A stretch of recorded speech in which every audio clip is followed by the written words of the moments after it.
And now we're on the way to more Paranormasight. I am really excited to go down this path. Let's see what we got here. You guys voted, and we have Haruhi Shigema. So let's do this. This is interesting, though. This timeline starts after the fact. When the son of Haruhi Shigema was kidnapped, a botched investigation by the police resulted in the child's murder. 1 year later, Haruhi has hired a private investigator to help resolve the unsettled case. Late at night, while speaking to the detective at her home, something strange suddenly appears.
That's quite a start.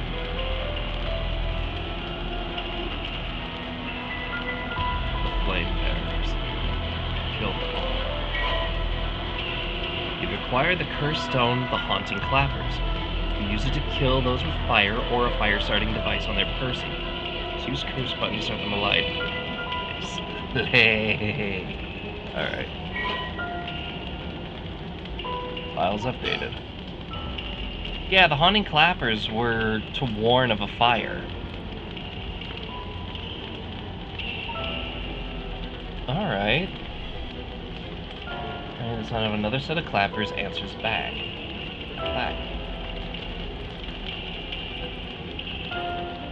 Wait. Red, everything's at crimson. I'm just slipping to the ground. It's so hot. I felt, but I can't speak in my throat. The flames of the smoke, but I'm already on fire. I'll just use the clappers. Clap. I like that I can hear the clappers. The clappers in each ear. Oh, right. Her. On the work of that vixen who approached suddenly and enchanted my lord, that witch. Those hauntingly cold eyes had my lord dancing in the palm of her hand. Perhaps I was also taken in by her. It's clear that she lured under her orders. That's why nobody can hear the sound of my clappers. Got to do it louder. Oh, that's creepy!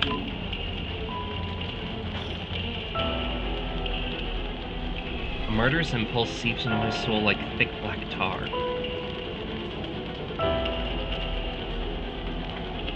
Now. Kill. Can you hear it, your spirit? You who so strongly desires the right. Kill them. Maybe I don't wanna. Highway Shigima, 12 a.m. Okay, so this is slightly before they met at the park. Back with me, ma'am? Hey, it's you. Can't say I understand what just happened, but it certainly seems to have put you in a good mood. This might be the first time I've ever seen you really smile. Sweet dreams.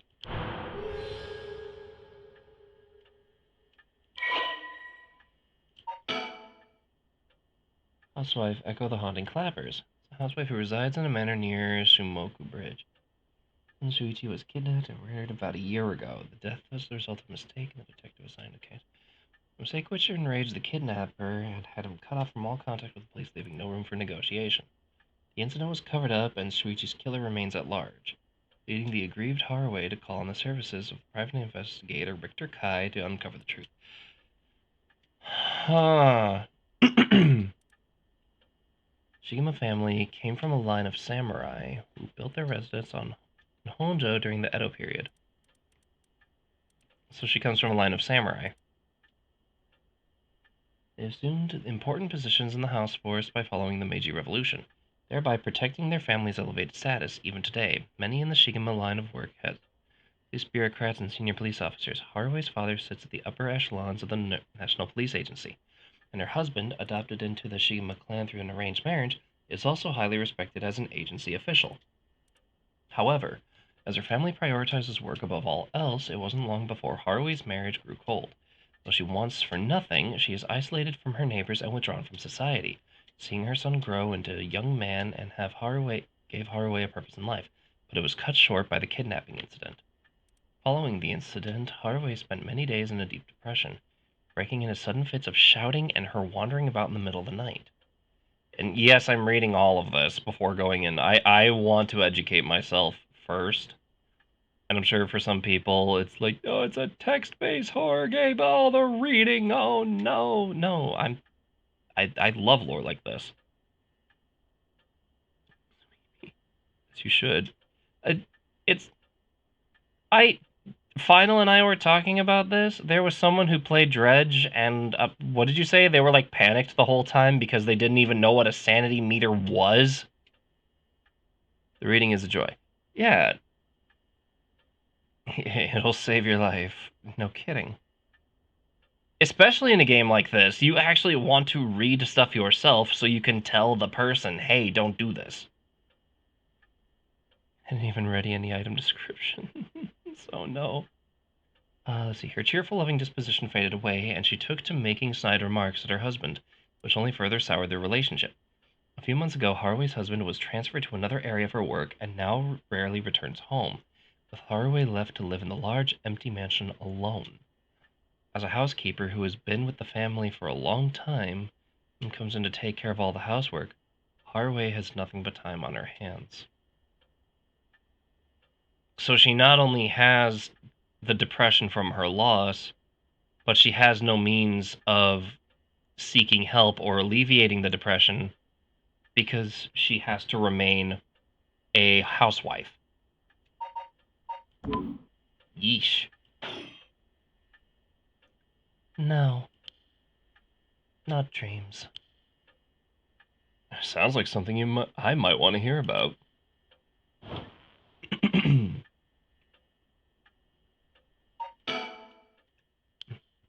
My heart's still racing. This is it, my chance, at long last. An old hanging scroll. I don't know who painted it. It's been hanging since before I was born. How's this for a voice so far, by the way? an arrangement of flowers. We bring someone to do it. I don't even know what the flowers are called. A fax machine? Wow, that dates this a little bit. A fax machine can send images to other places along with a telephone network. I don't really know how it works. Most houses don't have one. It works a little something like this. Something like that. I rarely find a use for it. You won't in about 10 years. This game is set somewhere between 1981 and 1985, from what I can tell in the files. A color television. Yeah, okay. Father brought one as soon as it hit the market. He likes to have the latest gadgets. Unlike the latest models, there is no remote control. We've had it for a long time. Back when it was new, we all gathered around it and marveled at it as a family. But with Father and my husband being away so often, it quickly fell into disuse. What is this? Well, I'll be damned. Is that what I think it is? Goodness, you made me jump. It's just a silly little sticker my son got from somewhere or another. I put it up there before, well, you know what happened. I still can't bring myself to take it down.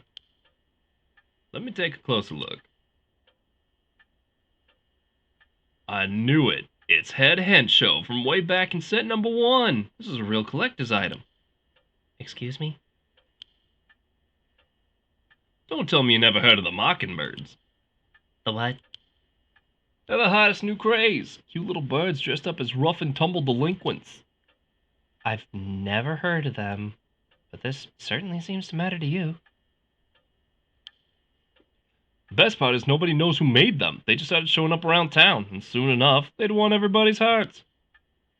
The story goes that they're made by some anonymous artist who covertly leads them behind in specific locations. No one knows when or where they'll show up next. They're basically an urban legends of sorts. To think one would turn up here of all places. This is a good sign, I'm sure of it.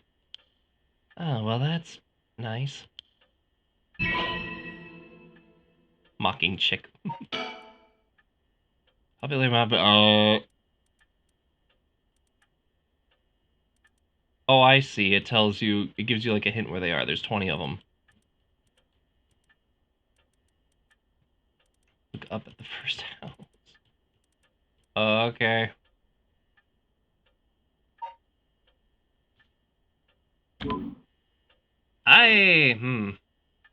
Wait, look up in the first house. Huh. Stereo unit with separate speakers designed for home use. My husband insisted on buying one, even though he isn't one to listen to music often. Alright, now for what we're here for. Alright, MJ, sing me a song. Let me bring you up to speed.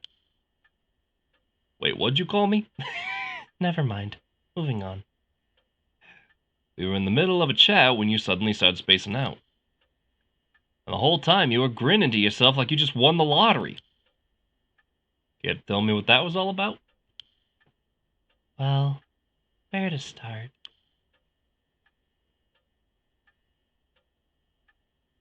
Interesting.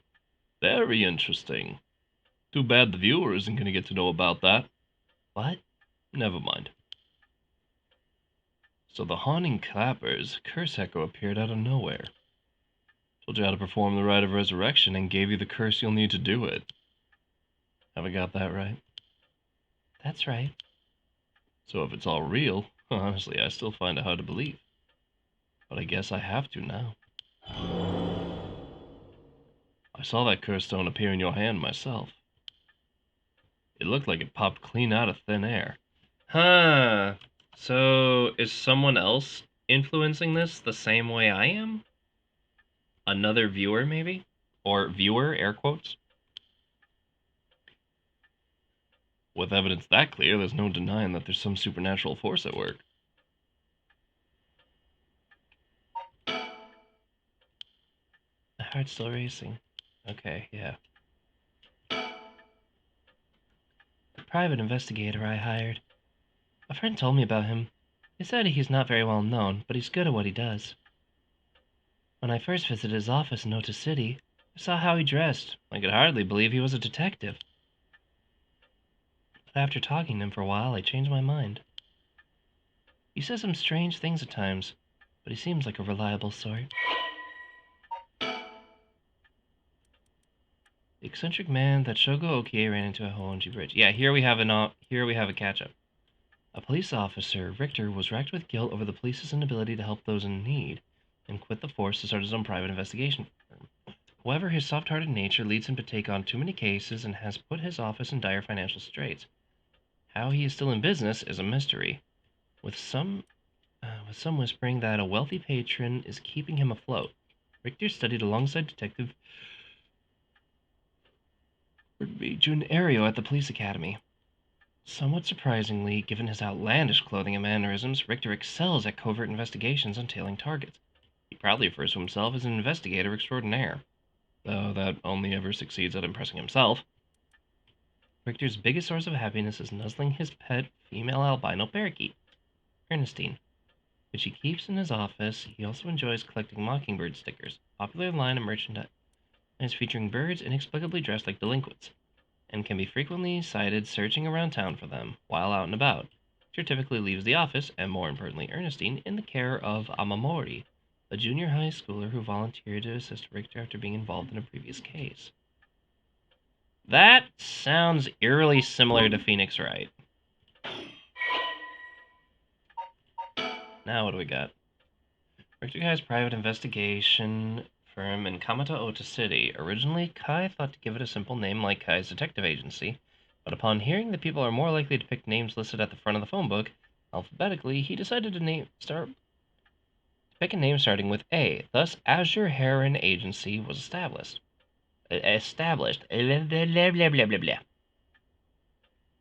However, it is questionable whether the heron, a bird of somewhat ominous significance, is an effective symbol for attracting customers. Even his own assistant has referred to the name as confusing at best. After all, rather than an azure heron, Richter keeps a white parrot as a pet, and dresses not in blue but mostly in white. If there was a symbolic connection to be made here, it has surely been lost on all but Richter himself. Private investigator, also known as a private eye, is a detective Weber. Okay, yeah, I know what a PI is. Although there are no formal qualifications necessary to become a private investigator, many are retired police agents or detectives due to similarities between the work involved. At a glance, private investigation firms and inquiry offices might look similar, but they carry different types of investigations. Inquiry offices specialize in conducting credit checks on business, while private investigators are generally involved in tailing persons of interest and gaining information surreptitiously.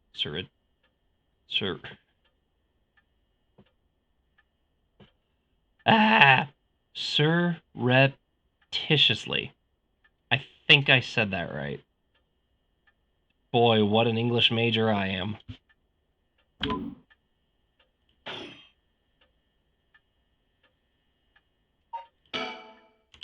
Now you're going to say the same thing. Okay. Talk. I don't think you quite understand. Oh? This isn't about evidence, and it isn't about belief. It's more than that. I know it's real. The moment the curse appeared, I knew everything before it even said a word. It was already in my head, as clear as day. You just knew, huh? It was etched into my soul, along with the curse echoes resentful memories. So I can feel it, what it was like. Dying like they did, hundreds of years ago. Wreathed in flame, writhing in pain as my flesh blackens and my blood boils. I can feel it. So does that mean that Shogo could feel like what the little girl was feeling? All the agony, all the rage.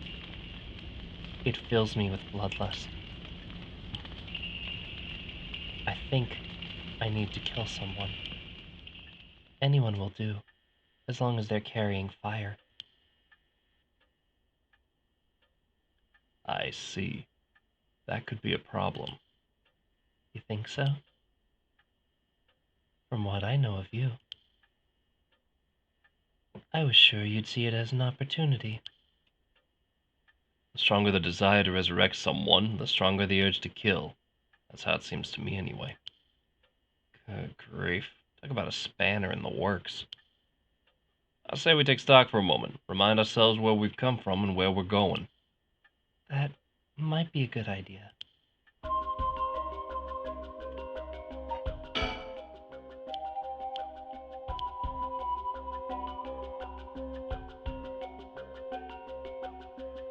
Has anything changed around here that I can... Yeah, I already... Okay, so I already did that.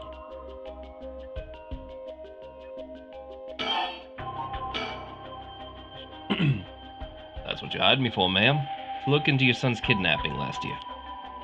To uncover the truth behind the abduction and murder of Shuichi Shigema. Oh yes, I remember. I never did find the one who did it. That's what I'm here about today. In fact, kind of you to let me drop by so late, by the way. I've been turning up over every last stone, and I've come up with a grand total of... 1 lead. So you said. And as far as the police are concerned, it's a cold case, but I've managed to make some headway. I remember you were just about to tell me. Where did a place to go? Yeah, okay. Shuichi, age 11, was kidnapped on the way home from school with a ransom being demanded the same evening. Initially, the kidnapping, thought of as a simple extortion scheme, when it came to light that the Shigema family was closely tied to the police, and Shuichi was in fact the grandson of a senior official, it was quickly assumed that the perpetrator was acting upon a grudge against the police force. The kidnapping was treated as a direct attack against the good name of the police, and a large-scale investigation was launched using the best equipment available to trace phone calls. Wow.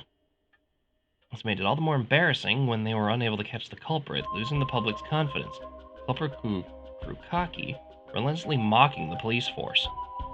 After 3 days of failure after failure, Hardaway reached a breaking point. Spurred by the concern of her son, she resolved to hand over the ransom money as fast as possible, but her husband and father, who held the prestige of the police in high regard, refused, saying that they would not let the criminal win by giving in their demands. I feel like that's a poor translation. Increasingly frantic detective assigned in the case lost his temper, and criminal called out to give an ultimatum, causing the culprit to never make contact again. Another week passed and Shuichi's body was found floating in the Sumida River. Shuichi's death could be largely ascribed to the police's incompetence, but this was ultimately covered up with the stringent media embargoes. The investigation was never closed, but the case has long gone cold. Well, now we have a lead. Shuichi Shigema. The son of Hardaway Shigema, he was kidnapped. Yeah, okay, we cut that part. Shuichi was a conscientious, brave young boy who was determined to protect his mother, Hardaway. Amidst the father's frequent absences, he dreamed of becoming a police officer and displayed diligence and an impressive sense of responsibility at a young age. Likely due to being raised in an extremely strict environment. Born in the early 70s, he spent... Okay, that sets our date right there. If he was 11 when kidnapped, and that was a year ago, so that would put us, yeah, between 83 and 85.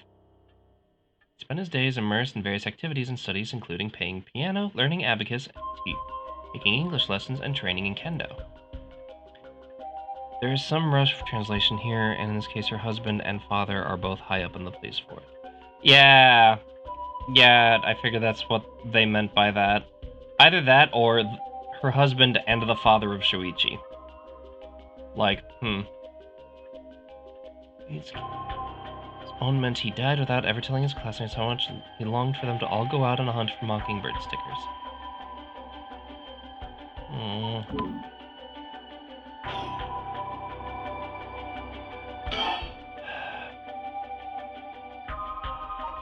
About the investigation.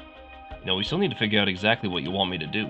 Tell me, why don't I tell you what I've found, and then we can make a decision? Alright. I suppose there's not much point getting over the kidnapping itself. No, I'm very familiar. Then I'll leave this to the files to the cover and just confirm a few things about the case. The police traced the culprit's calls back to, let's see here, Northern Oyoku River, here in Sumida City. That's quite a wide area. That's right.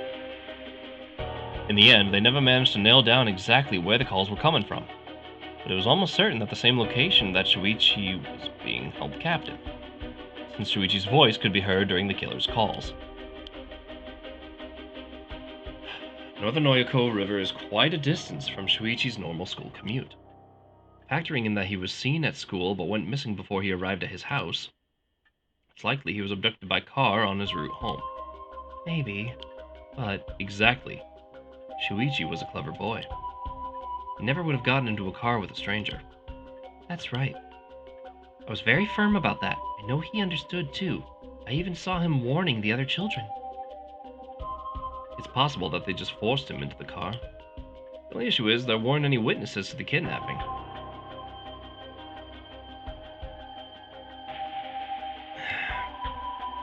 I almost hate to say this, but my immediate suspicion would actually go to her husband.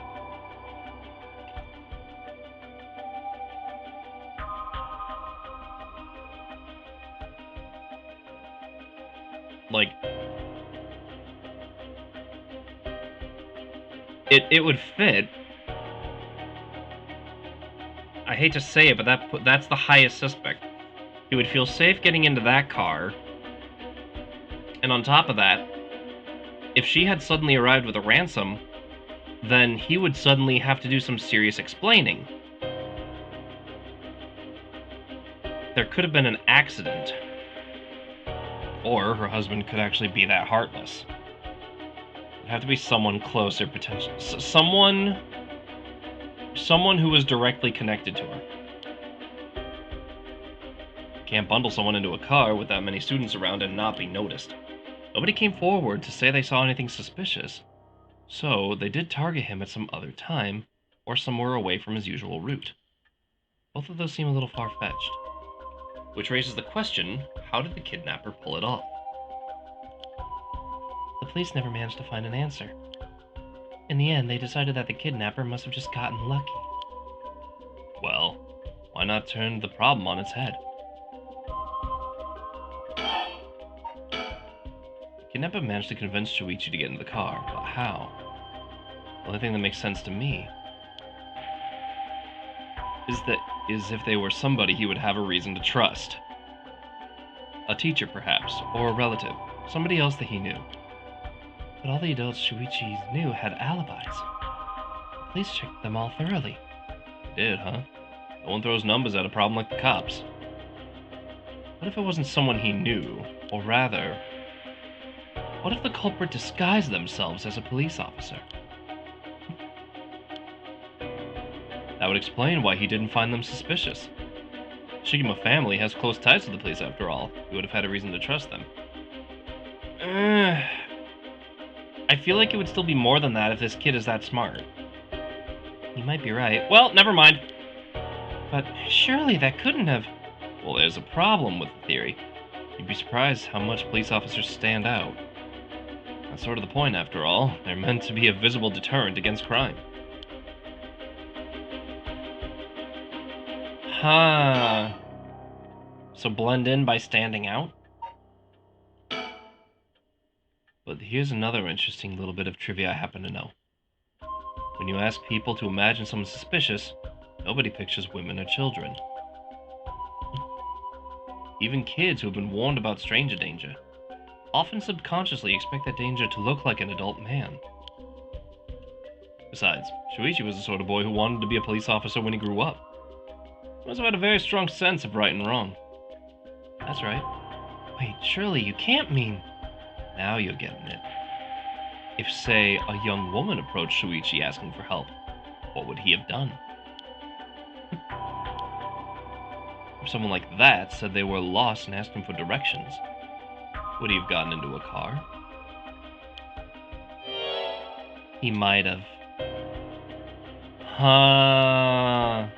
A husband always told him that a man had a duty to watch out for women and children. You could certainly argue that kind of attitude is outdated nowadays. Oh yeah. But if Shuichi believed it, then we might have something. When you think the culprit was a young woman, But it was a man's voice on the telephone. She might have had an accomplice, or maybe she didn't even realize she was being used. If anything, that would explain why she hasn't come forward. She herself might not realize she had anything to do with the case.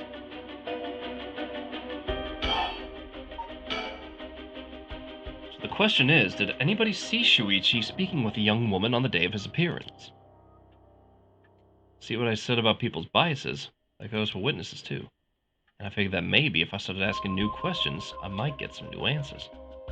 So I spent my day asking around Shuichi's school route, seeing if anyone had seen something. And one man thought he had. You mean he saw it happen? Well, I can't say for sure yet. But it turned out he wanted something from me. So he asked if we could talk in private.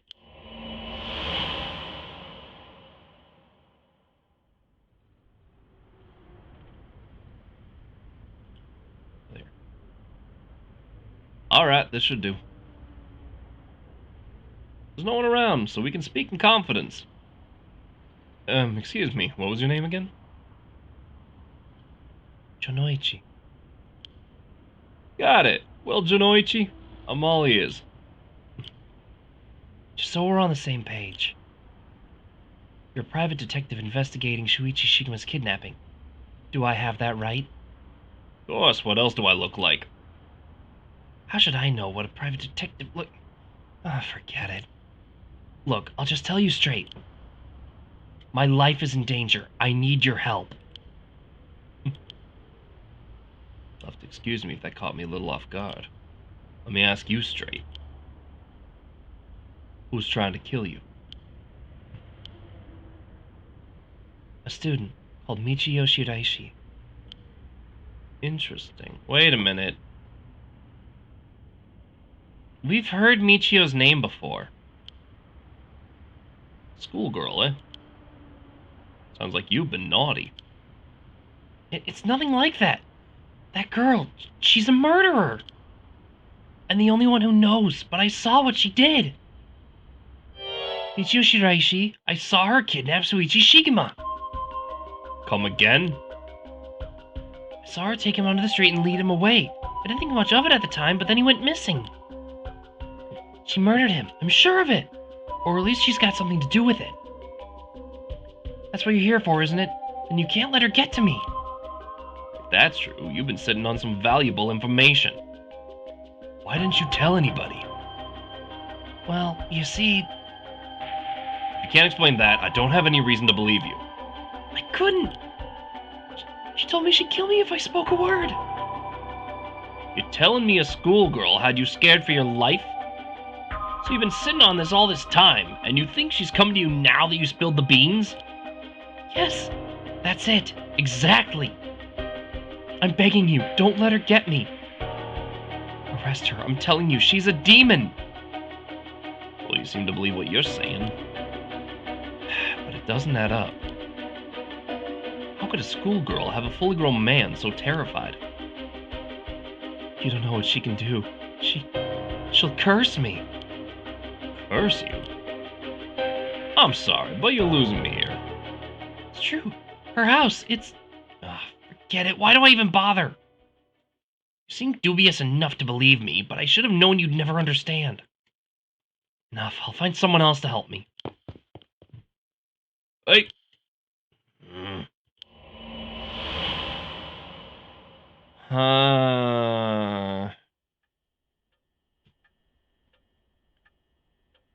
That's about the long and short of it. I can hardly believe it. Well, that explains now why he has to accept that curses are real. They go sleep. Alright, you get some sleep. Do a lurk, get comfy, get cozy, do what you gotta do.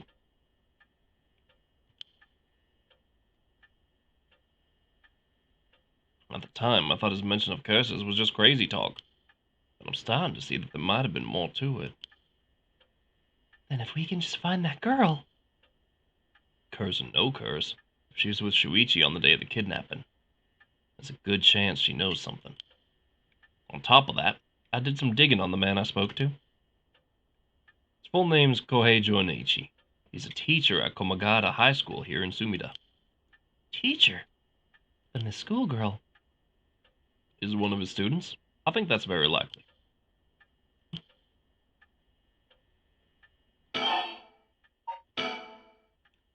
At least we've got a lead. Hopefully it'll be the breakthrough we're looking for. You know, we still need to figure out exactly what you want me to do. Alright, so that's the same. Right of resurrection. I'm gonna sip some water. Talking.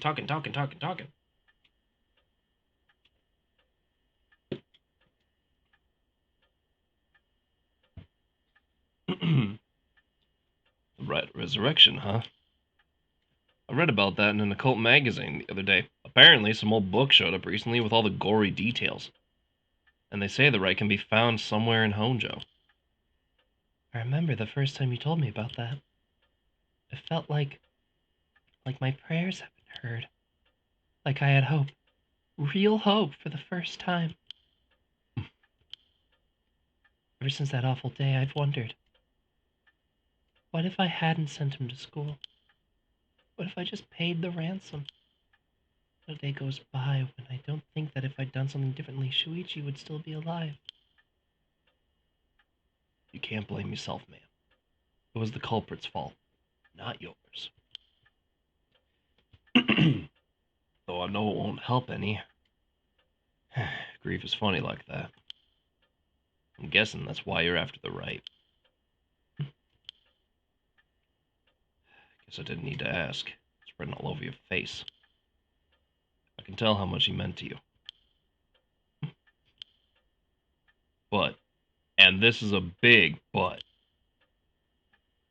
if the ride is the real deal, using it will mean killing someone and stealing their soul. Is that a problem? If it comes down to that, I'm afraid I'll have to stop you. Oh, that's a shame. A shame, huh? That's all. I thought, if I'm going to be competing with other curse bearers, your detective skills might come in useful. You realize you're talking about ending someone's life, right? You don't see any issue in that? I think any parent in my position would happily kill for a chance like this. That's so, is it? Dear, oh dear, what have I gotten myself into?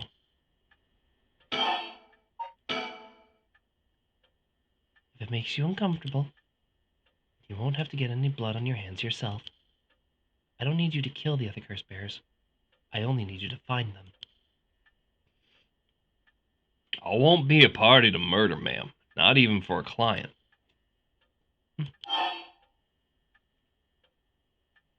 That's a shame. I see. I didn't realize you were so stubborn. Let me say, though, it's not like I don't get what you're going through. Yeah, press X to doubt. As long as you're not killing anyone with your own hands, maybe I can help you out. What do you have in mind? Well, what about stealing someone else's curse stone after they've filled it with soul dregs? If that was all you were after, then I guess I could lend you my services guilt-free. If the other curse bearers want to kill each other, that's their business. I'm not trying to be a hero here. Richter has some gloriously gray morals. Well, and I was waiting for that to kick in because, like, at the end of the day, he's a PI and she's talking about going out and killing people. He, obviously, as a cop, he has to sit here and be like, well, killing another person is wrong. Comma, but there are other people out there with other curse stones. If someone just happens to fill their up, all you'd have to do is make sure there's one less. That would be the difference between... It's the difference of killing for self and killing for public defense. There's a very gray area when it comes to... Picking my words very carefully here. Eliminating a public threat, I think would be the way he's seeing it. Guess there's no guarantee a stolen curse stone will work, but we can worry about that later. Well then, I suppose we have a deal. Although, what if I stole a curse stone using my curse? Would you disapprove? That would void our contract, ma'am. Just warning you now. My.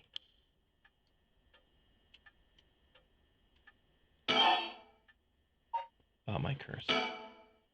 Before we go any further, why don't you tell me about that curse of yours? Haunting clappers, was it? That's one of the 7 mysteries of Honjo, if I remember correctly. That's right. The original story did happen somewhere near here. I think. I'm sure I remember hearing that. In that case, my money would be on all the curse bearers being somewhere in Honjo. Our first move should be to narrow them down. Some of them are bound to try and come for you first. We'll need to be ready. The curses make their bearers more willing to kill, so an attack could come from anywhere. That's sensible. And if I remember correctly, the haunting clappers can set people on fire, but only if they have a naked flame or a lighter on their person. Is that right? That's right. In olden times, wooden clappers were used to warn people of fire. I'm guessing it punishes those who don't heed the warning. So that's interesting. Because I could see where someone would argue, like, well, flintlock, like lighters haven't been around since the Edo period. Yeah, they have. There have been lighters since roughly I want to say roughly the 1700s. They would have this is actually kind of a neat bit of technology here. What they would have is 2 bamboo tubes, or like 2 tubes with closed ends, like a cylinder, stuck together. Tinderbox matches and flint and steel would all count. Yes. So what it was it was 2 halves of a cylinder and a string, and when you'd open it, there would be a piece of flint inside, and the light would strike, and it would work like a flare. It would be like black powder. Just without the explosion. Also, it's Japan in the 80s. Nearly everyone smokes. Yeah. So that curse would be way more dangerous now. Just a little bit of history I thought I'd share. Like, lighters have been around way longer than people think they have been. Seems like a good curse to have. It's simple and straightforward enough to use. Although, hardly to say how it stacks up without knowing what else is on the table. You really think it's that good? The target can't do much to throw it off, and has been a nice long activation window. It's big that it works on lighters, too. Just slip one into your target's pocket. And say the condition were already fulfilled before they even knew you were there. They wouldn't even know what hit them. Maybe I won't actually have to use it. I could just tell someone I could, and they'd have to do what I said. Threats could work, although without any proof, it'll come down to how convincing you can be. Only you could use the curse, then back out at the last second. At the last second? What an interesting idea. I have a lighter right here. We could try it now. That's an interesting proposition. Well, maybe not. I'm not crazy enough to make myself a guinea pig. Oh, I see. You're an odd one, ma'am. If you don't mind me saying, I don't think it's just the curse. You flatterer.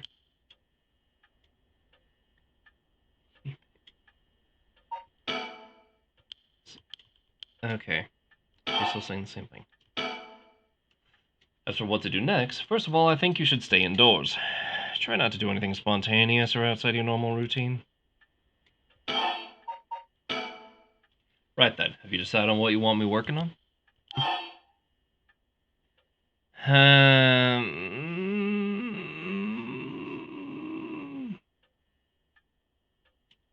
Investigate the kidnapping. Finally I have a lead. I need to know what happened to my son. Your wish is my command, ma'am. I'll focus all my efforts into looking into the kidnapping. Although, something just occurred to me. You can't investigate the matter at night, can you? at least until the sun rises. Could you search for the other curse bearers? All right, I see how it is. Well, I'd be happy to help. Odds are good that the other curse bearers are also working by night. Anyone they kill under the cover of darkness won't be discovered until sunrise. They'll be trying to do as much as they can before the morning comes. So it's settled then. I'll look into the curse bearers by night. Once the city wakes up, I can start asking questions. I'll investigate the kidnapping as well. I'll even try and find Mrs. Shiraishi as part of the bargain. Thank you. That's more than enough.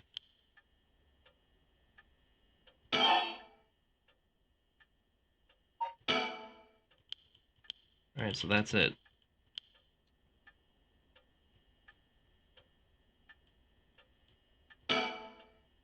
Swinging the pendulum echoes through the room. Feels livelier than usual with Richter here. Usually it's just me.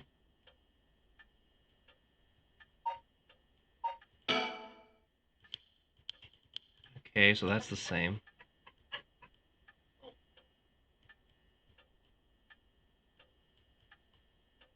So what? Do I just show him the door?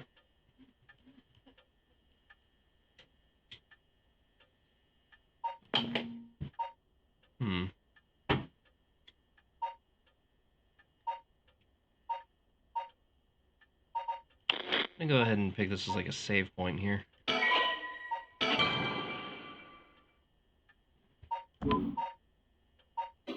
So now what? Rotary phone. A telephone. This mansion has a private line. Now then. Oh, I guess I just had to investigate that. I should get to work. There's only so much time before sunrise. I'll call if I find out anything new. You stay here and keep a lookout. All right. There's no telling what kinds of curses you might find out on the streets at night. Don't go outside if you can't help it, and try to be ready for anything. I will. Well, if that's all, I should be going. I think Mr. Richter here is the one who should be looking out. He's the most sane person in the room.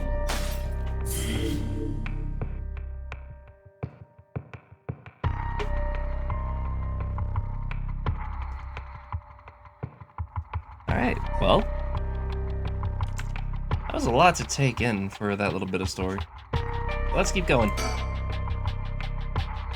Having obtained the crystal, that was right to the journeys to the rite of resurrection by sealing the remaining crystals. I am investigator Richter to find the curse bearers. I like that we can see this now, so we can actually see the individual paths. Shigo mansion reception room.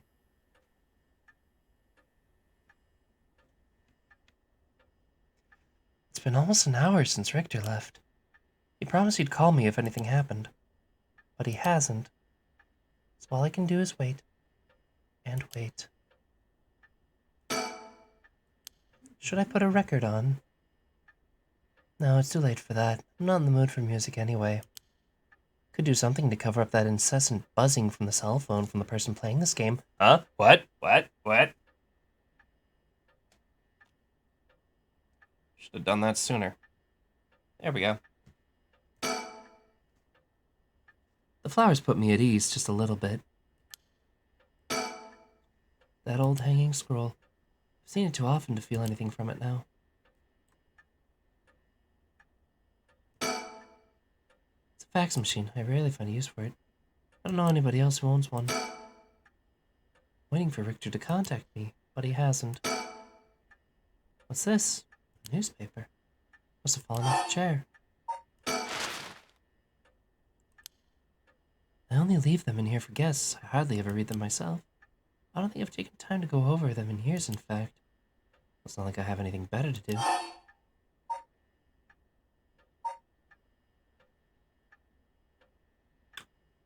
Look at the television articles. I watch that much television. Feels as if it's all information in the world that gets passed through that little black box. Father stopped them from reporting on the kidnapping. Back when it happened, I was glad about that. Less fuss. Society articles. Was that supposed to be like a reference to me? It looks like society's biggest problem right now is pollution. I remember how the air and water used to be even more polluted. The river was covered in scum for a while. All the sewage and industrial waste, and it stank so badly it'd make my eyes water. Eventually, people started getting sick, and it couldn't be ignored anymore. Fortunately, it's gotten better since then. Yeah, Japan had a huge problem with people polluting waters from local businesses and factories to the point where it would actually make people sick.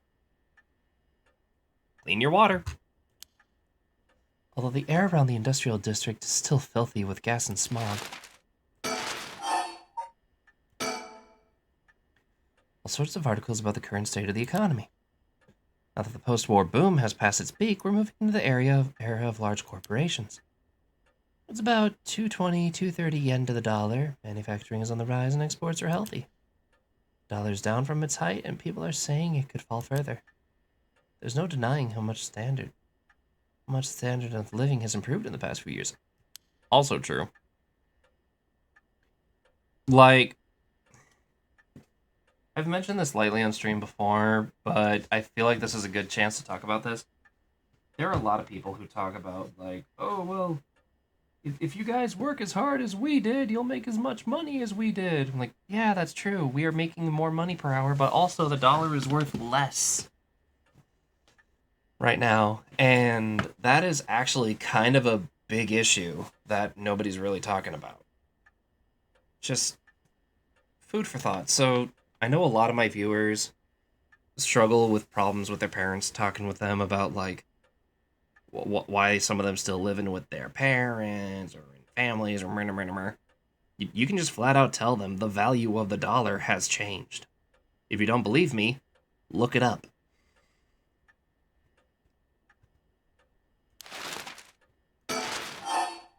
Culture articles. Now that everyone has more spending money to go around, people are coming up with all kinds of new diversions. Seems like only yesterday the people were flocking to the arcades to shoot aliens. But now we have all these enormous theme parks and gaming machines that plug straight into our televisions. Everyone's talking about superhero series, foreign films, and movies based on the latest bestseller. Back in my day, fusion rock and folk music was all the rage. But now it's all about city pop and idols. I find it hard to care about this sort of thing anymore. Education. Everyone attends high school now, even girls. Universal education policy, they call it. The country has gotten rich enough that every child can go to school. Education is the backbone of modern society. If you want to have work for a good company, you gotta you gotta get smart. With more people in the running than ever, the competition to get into those universities has gotten fierce, though. With the new generation is rebelling, schoolyard violence and delinquency are on the rise. Also true. My boy is too sensible to get mixed up in any of that. I don't want to read anymore. It'll only remind me of him. There's nothing on at this hour. I see no point in turning it on. The ticking seems so loud. It just goes to show how quiet it is.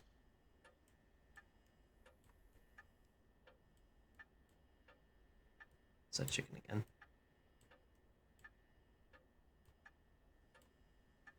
I don't think anybody hasn't.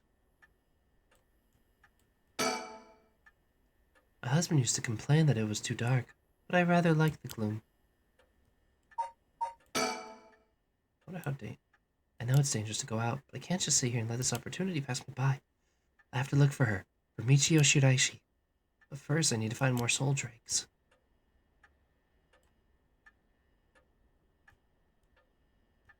I pity this character. Like, this is her whole life, is just sitting here. Come to think of it, I never offered him any tea. Not that I ever learned how to make it. How do you not know how to make tea? Dare.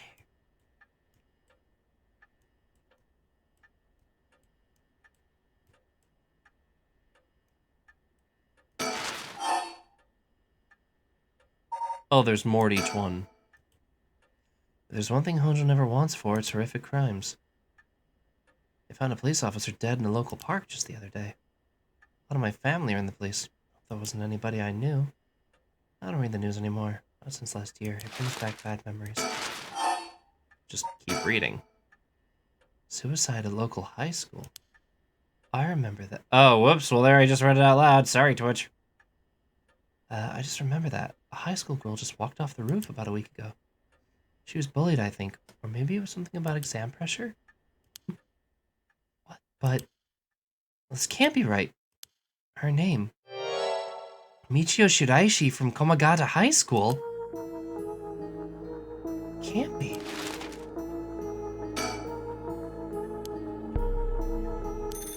As soon as it calls, ah! That must be him. Hello? Shigema residence? Now I remember why her name sounded familiar. Oh, that kind of puts a big hole into this.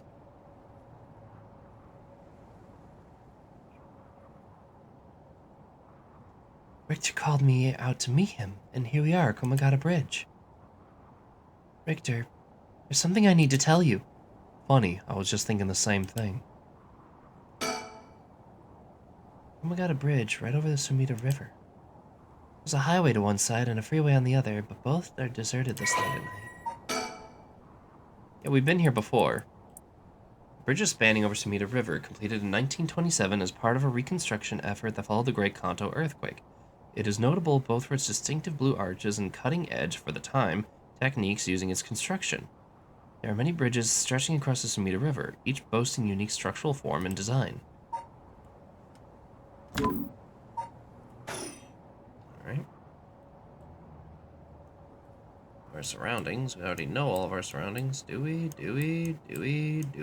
Oh. Sumida River. Water is filthy and horrid, but at night, when it's still, it almost looks peaceful. Can I ask you something, ma'am? Is the Sumida River what you Honjo folks picture when you think of home? I couldn't say.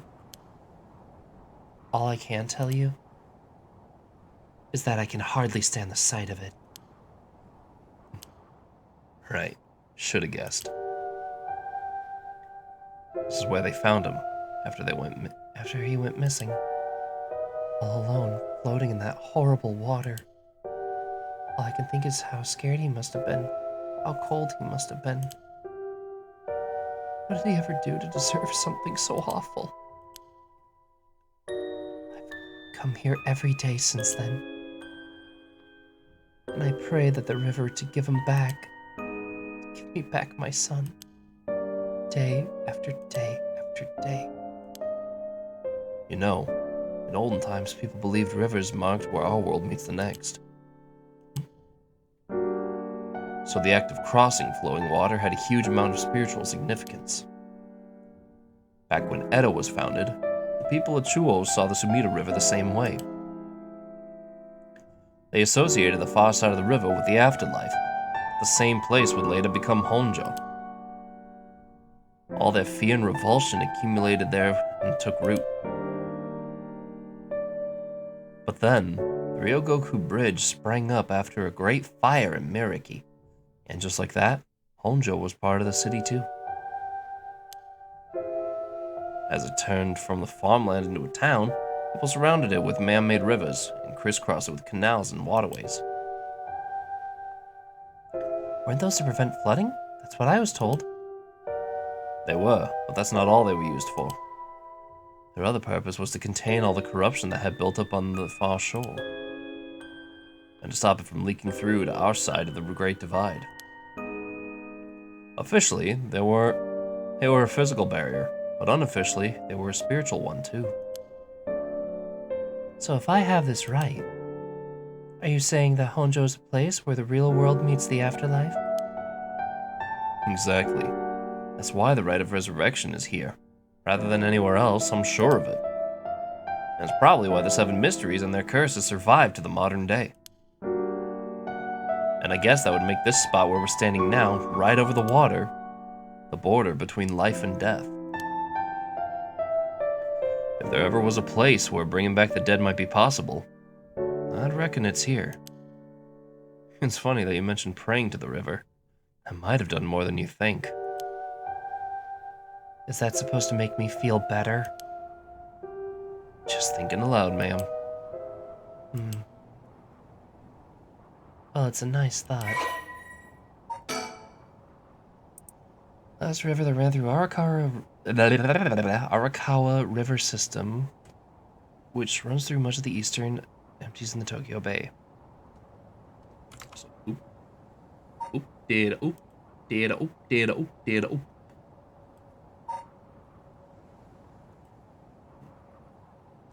Metal period, Sumita's riverbanks played a key role in the transportation of lumber used for construction. In addition to its logistical importance, it was also a place for common folk to gather and enjoy activities such as seasonal flower viewing or river bathing, and they exist in the woodblock prints depicting such activities. The area became plagued with sewage. Excuse me, I was reading that. Dang it. Choose when the surrounding environs were industrialized in the post-war period, but the situation has improved since. Many unique bridges span the Sumida River, including the Ryogoku and Azumabashi bridges. Are these like real places? I have to ask that. Could someone in chat do me a favor and like Google if these places actually exist, or if this is like made up Japan date somewhere sometime? Spots, massive fireworks displays in summer were also to draw part of the crowd. The river served as a cornerstone for both the city and its people, both development, and serving as an inspiring backdrop for countless works of art and literature. I'm curious about that, because, like, there are a lot of horror games that base their stories on actual places. Like, fun fact, Fatal Frame, the original Fatal Frame Project Zero, that's a real place that, when they go to and they talk about, like, the rope curse and the priestess who was, like, drawn and quartered and the samurai who went mad and killed everybody, that all happened. Like, there is a historical landmark. They just added a couple extra ghost stories to it for the game's sake to make it more entertaining. The district and river are real. Okay, yeah. Like, they base this on a real place, but they zhuzh it up.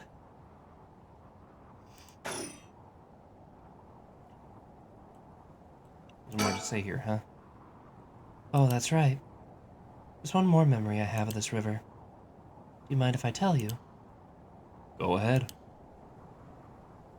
It must have been about 20 years now, when I was still a schoolgirl. Back then, the Sumida River was much filthier than it is now. It was full of garbage and industrial discharge. It was scummy and slimy and it stank. You could look out over the water and see dead cats, dogs, and pigeons just floating. And one day, among all the filth and garbage, there was a piece of my missing classmate's hand. What? It was almost a miracle when you stopped to think about it. What were the chances someone would find a part of her that was still recognizable? And that although everything but the palm had rotted away in the water, the part that was left would have an identifiable scar. And that they could tell it had been a murder from the blade marks on the bone. Wait. Are you talking about the Nishima murders? So we have another mystery on top of this one? So you have heard of it. I'm impressed. I assume you were but an elementary schooler at the time. I wasn't really aware of it then. I only heard about it after the fact. I had no idea the victim was a classmate of yours. She's talking about this pretty casually. The murder of a female high school student came first to the attention of the authorities when part of the human left hand was discovered floating in the river. As testing revealed it to belong to a missing female student, as it appeared to have been severed deliberately, the police launched a murder investigation. Search of the river was organized, but the highly polluted state of the water made this impossible. Visibility was poor and the stench was intense, and divers quickly fell ill. They succeeded in recovering only the victim's head and part of her leg, and the search was called off. At the time of the incident, Sumida River was polluted as it had ever been. Neither fish nor shellfish could survive in it, eventually causing the annual fireworks festival to be called off immediately. Over the course of the search, the police discovered a number of unidentified human bones. This caused a stir among the public, as several other young women had gone missing in the recent years in the Tokyo area, and it was feared that they had all fallen victim to the same fate. Forensic technologies at the time, however, were not advanced enough to determine the identities of the deceased, and so the police were unable to open every inquiries. Due to the lack of overwhelming circumstantial evidence, the investigation ground to a halt until a hitherto unrelated individual came into its attention. During questioning about the separate incident, Fumichika Nejima, a 36-year-old shop owner with no relation to the victim, divulged details about her and had never been released to the general public. An investigation into his background was conducted, leading to his arrest. Nejima testified that he had snatched his victim from the street and confined her in an underground storeroom in his shop, which also served as his living quarters. He chose her for no special reason, but simply decided she was an opportune target on seeing her walking alone at night. After keeping her locked up for days, he restrained her, sewed her mouth shut, and severed her fingers and toes with a box cutter until she was conscious. While she was still conscious, she screamed silently behind her sealed lips, proceeded with her... Oh, God. His victim constantly wavered in and out of consciousness. Her ordeal continued while she died of blood loss. Nejima dismembered the rest of her body and I guess, stomach warning? Before cleaning his storeroom and returning to his everyday routine as if nothing had happened. The brutality of his actions shocked the nation when they were eventually reported. Once apprehended, Nejima readily divulged the details of the murder, but was less willing to explain his motive. When asked, he would only break down in tears, saying, "I don't know what came over me. I know it was wrong." In the end, the police could extract nothing more from him than expressions of remorse, although the efficiency of his method strongly suggested that he had committed similar crimes in the past. No corroborating evidence ever came to light.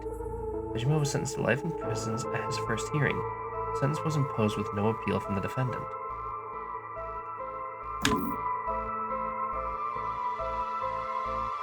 So, I mean, it's a game where people are being killed with curses. It's already pretty brutal. Fair?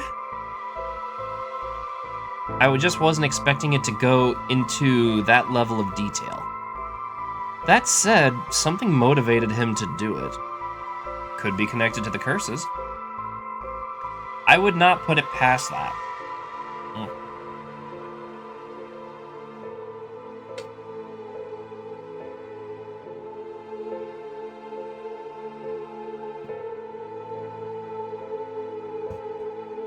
Sorry, I got the munchies now.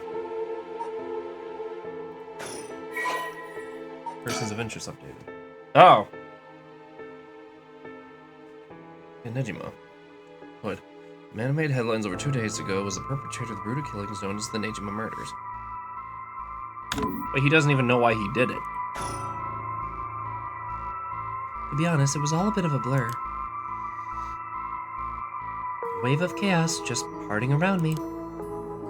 Something like that. They said the rest of her body must have sunk to the bottom of the river. They combed the riverbed, but they only ever found pieces. Everything else must have rotted away or flowed out into sea. Afterwards, I heard all the divers who had been looking for her fell ill. A sorry story for everyone involved, huh? It's funny. Everyone figures the river's filthy already, so one more piece of garbage won't hurt. But every little bit makes it worse. It's a vicious cycle. I know I wouldn't want to go rooting around down there myself. That's right, which is why the riverbed is still the last place anybody would go looking. Or so the killer was thinking, I suppose. Well, the times were changing quickly back then. Things were confusing. Everyone seemed to be in a hurry. Young people were moving to Tokyo in droves. Some even ran away from home to make it into the big city. And they made it easy targets for bad people. A lot of them ended up disappearing without a trace. You see, back then, if you chopped a body up to tiny pieces and threw it in the river, it would rot quickly and discreetly and sink to the bottom, never to be seen again. Now you're saying what I think you're saying. They arrested him shortly after, Fumichika Nejima, the man who killed my classmate and cut her into pieces. He was so methodical about it, it couldn't have been his first crime. People began to wonder how many other girls he'd murdered the same way. Police never found any evidence of the other murders in the end. But the river knows the truth. How many corpses has it swallowed up over the years, I wonder? The same thought spread through everyone's mind when they started to avoid this area. So really, the river has been in rank with corruption for decades now. Or at least, that's how it seems to me. Well, was that interesting? Well, I can see why you don't have any good memories of this river. All the darkness lurking beneath the surface, there's no reason to think that you would. Still, if I may, ma'am, I'm surprised you know so much about the Nejima murders. Well, how could I not? After all, I was the one who found the hand. The police actually wrote me a thank you letter. They said it was only thanks to me that they could bring Nejima to justice. It was the only time my father had ever said he was proud of me.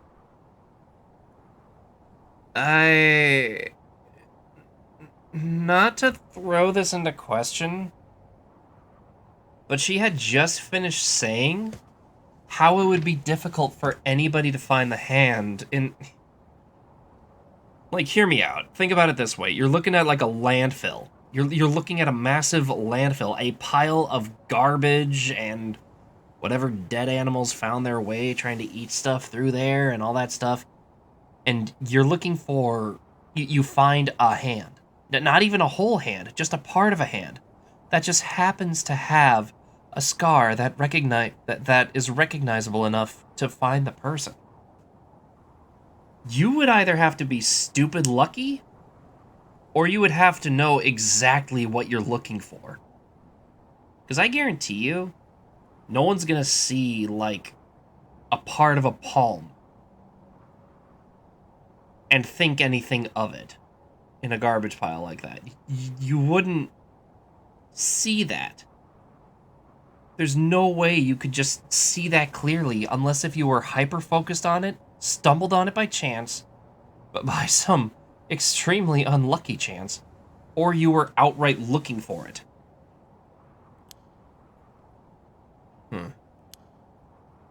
I guess it just wasn't the killer's day. Sometimes I wonder if he resents me for it. There's still more? You'd be surprised, it's broken a number of missing persons cases before. What, someone just like stumbling on a random body part in the middle of God who knows where what? I have a lot of suspicions about this woman. I have nothing but awful memories of it. Okay, it finally checks out. Alright, let's talk to this handsome fellow. He's gazing down at the water. Sitting around here is the last thing I want to be doing right now. It's my only chance to bring back my son, so I can't afford to fritter it away. Alright, let's talk. I'll go first. No, you go first. Please, go ahead. Alright then. Like, I mean this kindly, but, the information that I found ain't gonna make the girl any deader. I'm poking around. There was one case... Oh, here. There was one case on the West Coast where a guy's dog dug up... Wait, really? But a dog could smell that. I'm talking about a human being. We're bumbling idiots. We have senses, we just don't know how to use them. Especially given the time frame of this. Even more so in the modern times. I'm poking around the places connected to the 7 mysteries looking for curse bears. And I think I've found a few candidates. First of all, a tall man I ran into in Xeshire Park. I asked him for directions, trying to probe him a little, but he turned the little questions right back around on me. And he was out of there the second he figured out that I wasn't what he was looking for. I got the sense his curses were nothing new to him. I'm about 40% sure he's a cursed bear. Real life spidey sense? Some people have that. Then there's this middle-aged guy I saw south of Warigesui Street.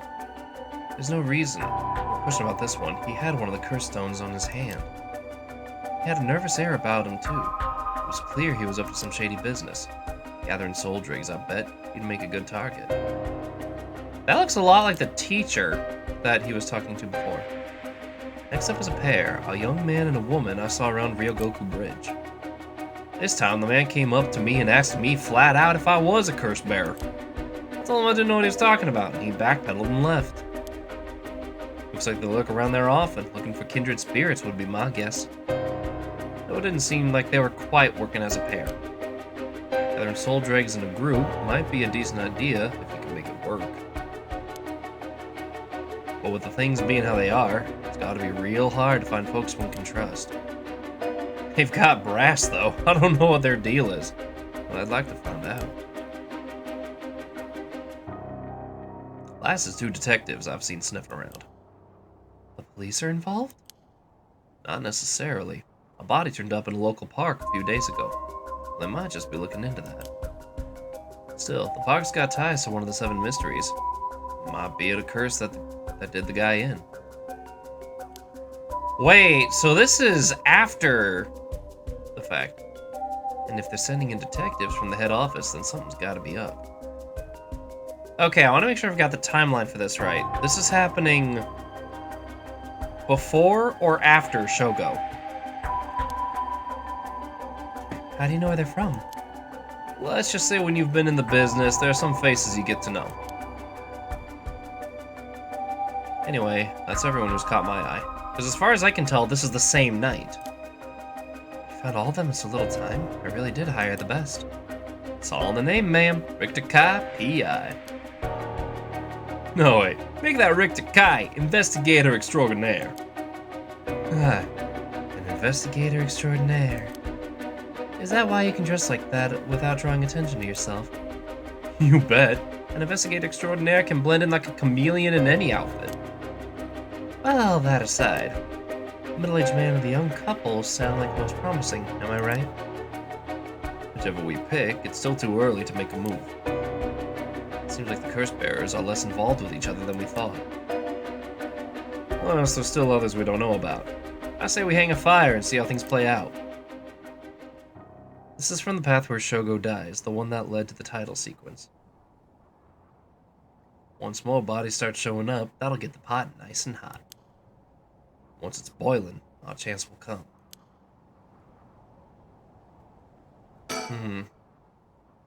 There's something I need to tell you. What's up? Well, that girl, Michio Shiraishi? The one who was with Shuichi on the day of the kidnapping? That's her.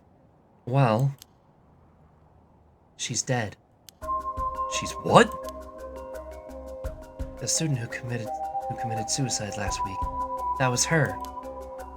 I heard something like that happen. Never got the name though. Talk about bad luck. Finally get a lead only to find out it's turned into a literal dead end. Unless her death was the whole reason Junichi was so shaken up. He said she was going to curse him. Was he talking about her taking revenge from beyond the grave? It seems like we're back where we started. Not necessarily. That teacher knows something. I'm sure of it. At the very least, I put my money on him having something to do with Miss Shiraishi's death. Which is why he's so scared of being cursed by her. I see. And also, something tells me he knows more about your son's kidnapping. In any case, I think I've got a good idea what he's hiding. Call it a hunch. A hunch? Well, more of a theory. Care to take a guess? I can guess. I can't say for certain, but Mr. Jonichi silenced Michio Shiraishi with blackmail. What if Jonichi silenced Shiraishi with blackmail? What do you think? Exactly my thinking. Oh, I love my brain. I love my detective brain so much. Jonichi knew about Miss Shiraishi's connection to the kidnapping, and he used it to blackmail her into doing his bidding. He made her feel so trapped, she took her own life to escape. That's my read on it. How despicable. Well, it's just a theory. A game theory! Right Right now, I think we need to have another chat with Mr. Jonichi. Is there something wrong? Not really. It just struck me. It's been 20 years since the Nejima murders. So it has. Not to spook you or anything, but I thought you might be interested in knowing. Life in prison doesn't always mean life. There's precedent for first-time offenders being allowed to go out on parole after 20 years. Only if they're found to show remorse and the desire to reform themselves, of course. That's right. I'm impressed you know someone. Huh. Still hard for someone with a criminal record to reintegrate into society. I hear they've been trying to fix that recently, matching inmates with jobs with accommodation. Oh, really? They keep an eye on them, of course, and make them report for regular checkups. But to avoid discrimination, they keep the inmates' records a secret from everyone but their employers. They even give particularly notorious criminals new identities, so they won't be recognized in their workplace. My, the way you put it, sounds like you're saying Fumichika Nejima could be out on parole right now. Back in society under a new name with nobody the wiser. It's possible. As it happens, a little birdie told me about a big name making parole a few months back. I don't know if that was Nejima, but our discussion just now did bring it to mind. I see. How unsettling. Now that you mention it, I just remembered something too. What is it? I was passing Komagata High School a little while ago when I saw someone. A janitor, I think, and I could have sworn he reminded me of Fumichika Nejima. Oh? He looked a little different after 20 years. Much thinner than I remembered, too. I told myself I was just seeing things. But perhaps it was him after all.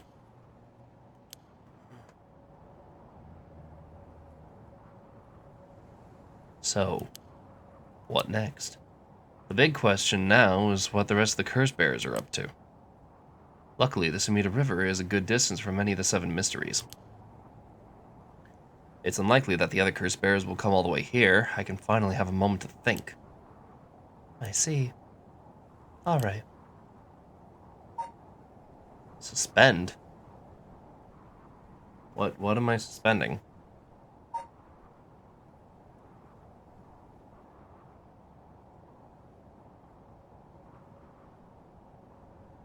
Is that it?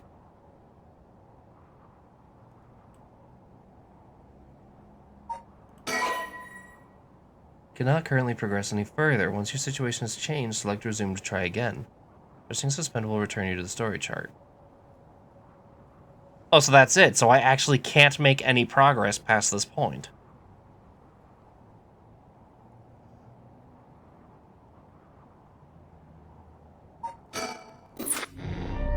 Huh.